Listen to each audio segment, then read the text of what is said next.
थोडंसं स्वच्छतेकडे वळूया म्हटलं चला. मागच्या 1.5-2 महिन्याखाली मी किचन क्लीन केलं होतं. पण परत मध्येच काही लक्ष नाही दिलं, की अस्तव्यस्त सगळं होऊन जातं. मध्येच काही कामं येतात वगैरे, त्यामुळे सतत लक्ष देणं होत नाही. भांडी-कुंडी घासणं होत नाहीत सततची. हाय, मी शिवकन्या. स्वागत आहे तुमचं माझ्या क्लिनिंग व्लॉगमध्ये. कशा आहात सर्वजण? आशा करते की छानच असाल. सध्या ऊन एवढं तापलंय ना, की 10च्या नंतर बाहेर पडण्याची इच्छासुद्धा होत नाही. आमचं ओपन किचन आहे, विदाऊट फर्निचर. एवढा सगळा पसारा झाला आहे ना, की कुठली वस्तू कुठे हे सापडायलाही म्हणजे पटकन सापडतही नाही. त्यामुळे चला म्हटलं वेळही आहे आणि सध्या ऊन वगैरे आहे, त्याच्यामुळे भांडी वगैरे छान पटकन ते वाळून जातात आणि उन्हामुळे बाहेरचं असं चिकचिकही होत नाही. सगळं स्वच्छ करून जरी असलं तरी सगळं कसं बिघडून जातं, वेळ कळतही नाही. मध्येच मेकअपच्या ऑर्डर वगैरे होत्या, त्यामुळे काही लक्ष देणं झालं नाही.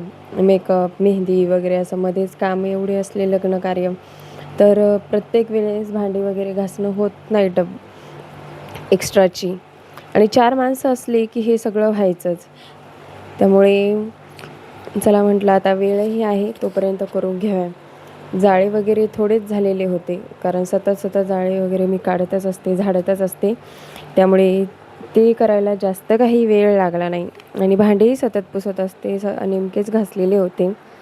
त्यामुळे तरीसुद्धा सगळीच भांडी काढली आणि जास्त भांडी कोण वगैरे असल्यामुळे बाहेरच घेऊन घासले. बाहेर भांडी घासली, बघताय ना किती ऊन तापलंय आणि बाहेर भांडी वगैरे वाळू घातली. तोपर्यंत म्हणलं डबे वगैरे बाहेर वाळतायत, तोपर्यंत मध्ये किचन क्लीन करून घ्यावे. आणि कोणत्याही कामाला लागलं आणि लेकरांनी मध्ये लुडबुड केली नाही असं होतच नाही. मध्येच त्यांचं काहीतरी काम, त्यांचं वेगळंच काहीतरी, हेच दे, तेच दे, पाणीच दे, असं चालूच असतं. त्यामुळे 5 मिनिटाचं काम 10 मिनिटावर गेल्याशिवाय राहत नाही. असं सगळं मग मध्येसुद्धा क्लीन करून घेतलं आणि डबे बाहेर वाळले होते, मग ते डबे वगैरे मधात आणून घेतले. त्यातलं सगळं सामान मधल्या रूममध्ये ठेवलं होतं, मग ते पॅक म्हणजे त्या डब्यामध्ये भरलं आणि सगळं वर काही सेट करून घेतलं. आणि या वाघाकडे बघितलं की असं वाटतं की ओरिजिनलच वाघ आहे. सो आता सगळं क्लीन करून घेतलं. त्यानंतर मला डब्याला चिठ्ठी वगैरे लावायची होती, जेणेकरून चिठ्ठी वगैरे लावलेली असल्या की सामान कोणतं कशामध्ये आहे हे सगळं लक्षात येतं. परंतु चला म्हटलं अगोदर वरण भात वगैरे लावून घेऊया आणि नंतर चिठ्ठी वगैरे, रद्दी पेपर ठेवायचे होते तिथे, ते लावून घेऊयात. माझ्या एका फ्रेंडने सजेस्ट केलं होतं की तू डब्यालासुद्धा वरून पेपर लावत जा आणि खालीसुद्धा ठेवत जा. मी खाली वगैरे ठेवत असते, पण मी वरी अजून तेवढे काही लावले नाही कधीच. आणि नंतर कंटाळाही आला होता म्हणून खाली पेपर ठेवून घेतले, चिठ्ठी वगैरे लावून घेतल्या.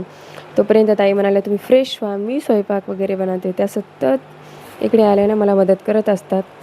आणि हा केक ॲनिव्हर्सरीचा केक होता, त्याचा अगोदरच व्हिडिओ बनवून घेतला, कारण लेकरं मध्येच खाण्याचा प्रयत्न करत होते.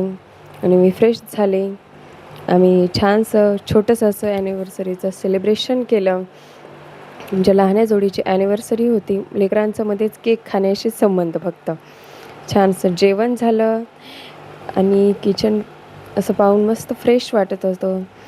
तुम्हाला माझा ब्लॉग कसा वाटला कमेंट करून नक्की सांगा. व्हिडिओला लाईक करा. चॅनलवर नवीन असाल तर चॅनलला सबस्क्राईब करा. Bye bye, take care.